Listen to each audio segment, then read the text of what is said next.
现在我要来修理这个等化器。这台等化器我现在没有接任何信号，大家可以看到它背面没有接任何信号。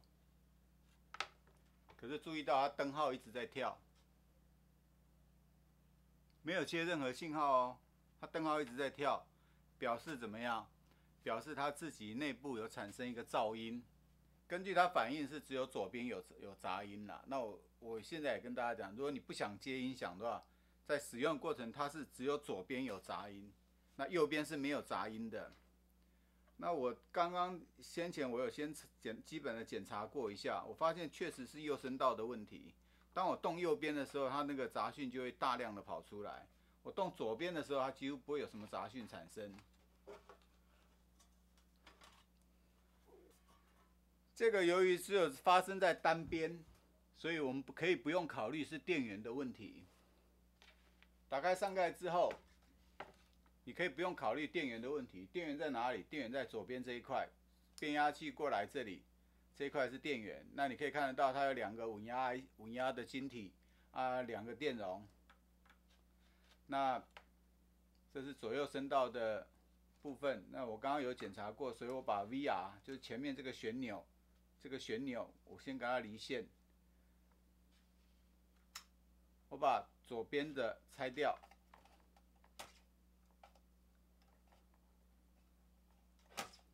，VR 离线。这里面这个排线包含2个信号，一个是 LED 的跳灯信号，那另外一个是声音的信号。那为什么我会知道呢？因为我拔掉之后，我现在4个左右声道都拔掉，前面灯号都不亮了，所以这里表示它电源信号已经在这里。那我们拔掉之后，它怎么样都不会动，也不会产生杂音，没有任何的杂音。那表示什么？表示我们的故障点是在前排的 VR。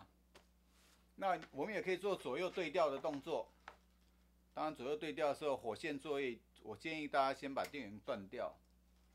我把右边的线路接到左边来。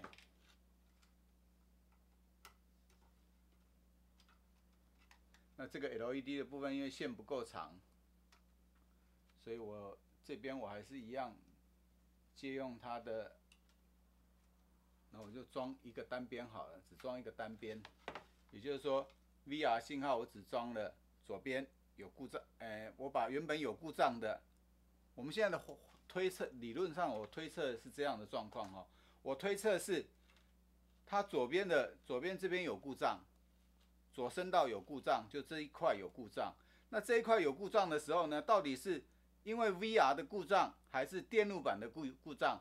如果是电路板的故障，我拔掉 VR 的时候，它前面灯号不会再出现。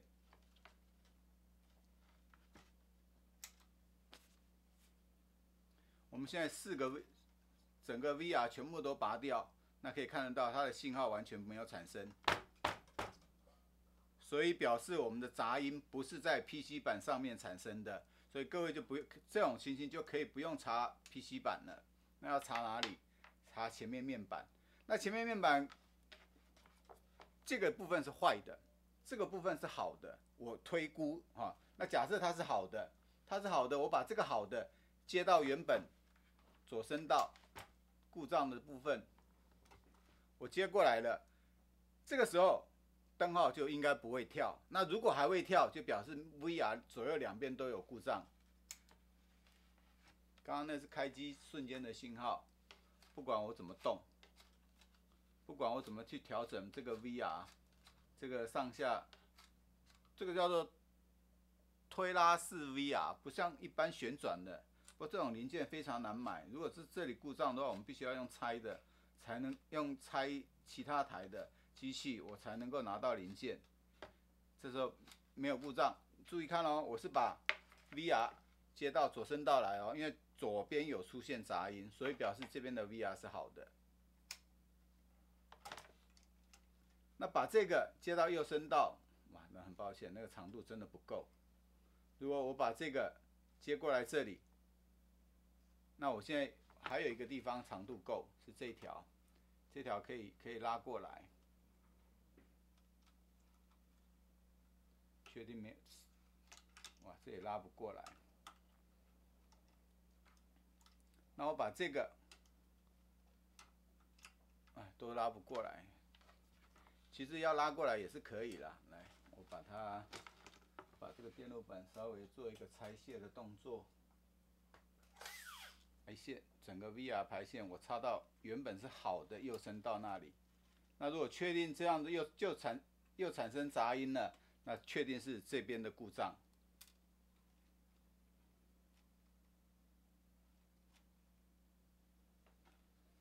那因为它这有电路板，这边是铝制，它会导电。可是因为我底下这里这个有电线压着防护着，所以不会造成短路的现象。当然，如果你要安全的话，你可以利用一张纸，可以随便拿一个纸或布来做一个绝缘的动作，这样就不会造成短路了。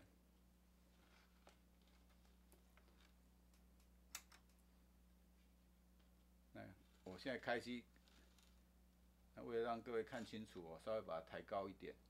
各位有没有注意到杂讯又产生了？也就是说，我现在我的推论的理论是正确的，它是左边 VR 这边的故障。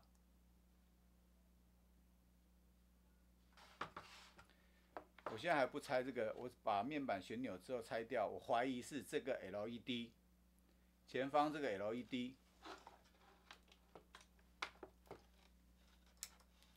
这个 LED 也可能会造成一个这个算是漏电的现象，所以我准备把这个 LED， 因为它是这种并联电路，它3个4个为一颗，所以我准备要拔掉这个 LED。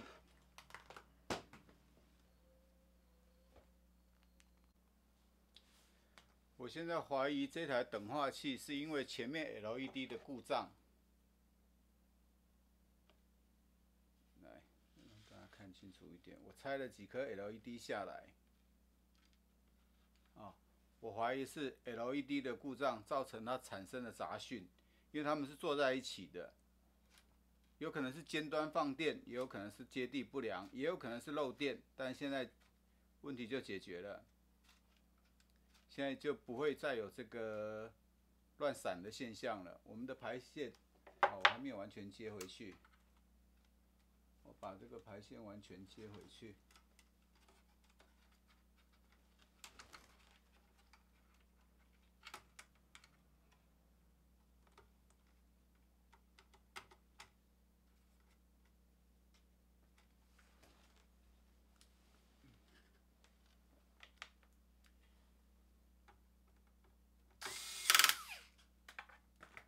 好，这个排线我们都插回去了。这时候我们来观察，一样左边归左边，右边归右边。观察重点在看前面面板灯号有没有乱闪，灯号没有乱闪。那我们再一颗一颗装回去，你就可以知道是哪一颗 LED 故障。就这么小的零件，造成整台等化器4000多块的东西不能使用。